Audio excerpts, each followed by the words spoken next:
everybody, it's me, Angela Walters from quiltingismytherapy.com, and welcome to the second video in the Floral Frames Free Motion Challenge Quilting Along. Throughout this video series, we're seeing some of my favorite designs and techniques for quilting the borders of our quilts. In this video, we're going to talk about breaking the border up into manageable chunks to make it a little bit easier to quilt. We're going to see how straight lines or even curvy lines can create those manageable sections to fill in. Plus, I'm going to demonstrate the designs on a sewing machine and a long arm, so let's get to it. The best thing about this video series is that all the videos are absolutely free.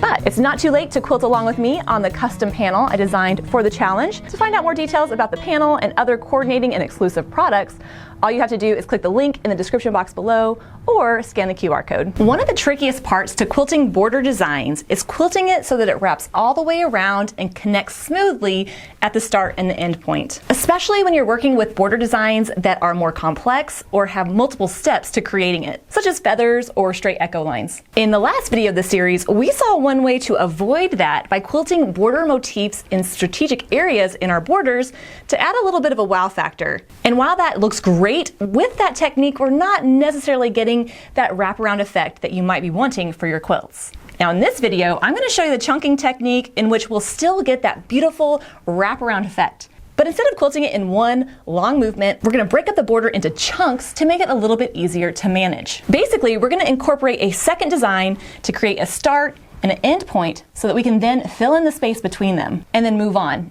By defining the sections, we're getting two ends that we can then use to transition between the lines of our design. So there is a little bit of traveling or quilting along a previously quilted line, but the result is so worth it because it makes it a little bit easier to handle the borders of our quilts. And when we're done, we'll have a border design that we quilted in sections, however, we'll get that one continuous look. While this technique might be a little bit more involved than just quilting border motifs, it's not quite as tricky as quilting that one big long design and getting them to connect. So now that we kind of have an idea of what we're doing, let's get to the quilting. For this example, we're going to use some straight diagonal lines to create our sections to fill in. But I'm going to start by quilting my diagonal line and then echoing it a couple of times. The reason I like echoing is it makes it look intentional. I don't want it to look like I'm taking an easy route, even though that is what I'm doing. Once I have my first section of lines, I can then either tie off and move to the other side of my section, or I can travel along the edge. It's totally up to you. I'm going to go ahead and travel because I don't mind doing that. I like how it looks. And I'm going to travel to where I want to put the end of my section. And then I'm going to quilt the diagonal line on the other side. But now that I have that defined section, I'm going to fill it in with my echo lines. Traveling back along the line I've just quilted, quilting a straight line that goes to the corner, changes direction, and goes until I run into the end of my section. I can then use traveling to get to the next line. And this is why I love breaking it up into sections so much. It gives me a clear start and stop point. It allows me to fill in that area and move on. Now I'm using this dark green thread so you can really see what I'm doing on the camera. However, if you've got the coordinating thread collection and you're quilting along with me on the custom panel, go ahead and use that key lime green thread in this area. It looks so beautiful. That pop of green color that coordinates with the background fabric, it just looks great. Like I said earlier, this is perfect for those designs that you want to look continuous, but that are a pain in the butt to quilt in one long movement. And even though I'm quilting straight lines, and even though I'm using a ruler, you don't have to do that. You can leave out the ruler and just freehand those straight lines, or shoot, you can quilt wavy lines. The idea here is that we're just creating a section and filling it in.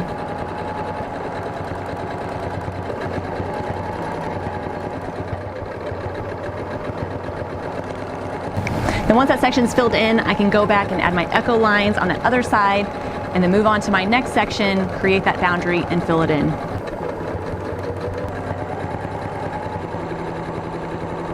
And honestly, when it comes to defining my sections and filling them in, I'm not so worried that they're all the same size or in the same placement.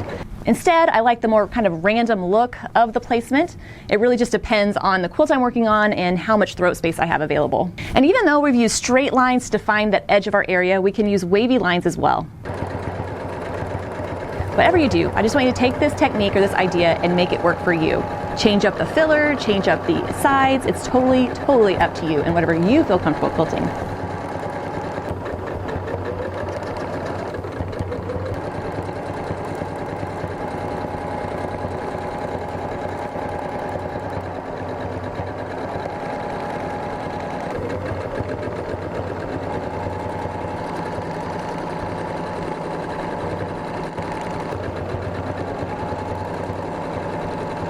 And then you can keep working along your border, putting those sections and filling them in. Now that we've seen how to do this on a sewing machine, let me show you a couple different variations of this technique on a long arm. This technique definitely shines when quilting on a long arm. Since the vertical borders can be tricky to quilt, since we have to advance the quilt back and forth, being able to break the border into chunks allows me to get the same look with less advancing the quilt back and forth. And just like we saw on the sewing machine, you just need to define the edges of your sections, fill them in with the design of your choice, and then move on until the whole border is finished. Now, like I've already mentioned, we can experiment with this technique by using different designs and different placements. For instance, using this technique with the feather design still gives me the custom look of the feather while being able to quilt it in smaller sections. In this example, I'm quilting the custom type feather.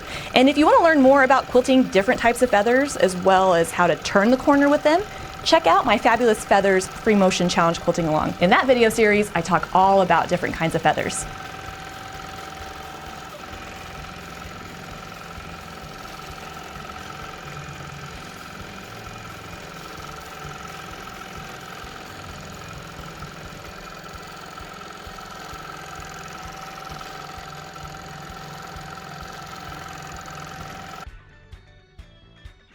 Another design that looks great with this technique is the bracket design.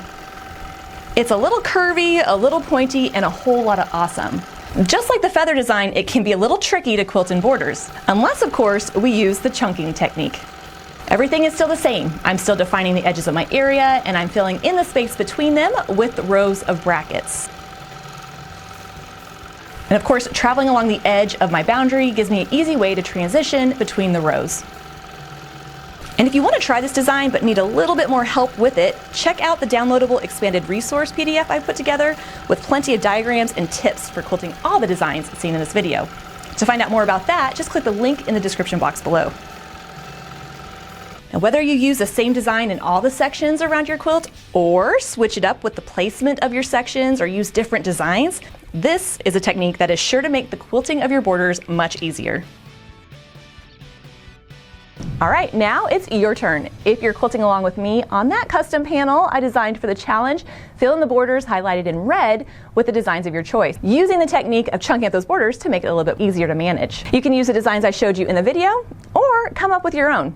And just like always, I put together a free downloadable quilting diagram and tip sheet with the concepts we've learned in this video. If you need a little bit more help, a little bit more assistance with the idea of chunking up your borders, you can get the expanded resource PDF with even more designs, even more diagrams, and even more tips. To find out more about both of those, just click the link in the description box below or scan the QR code. And I'll be back soon with the third video in the series. Until then, everybody, happy quilting.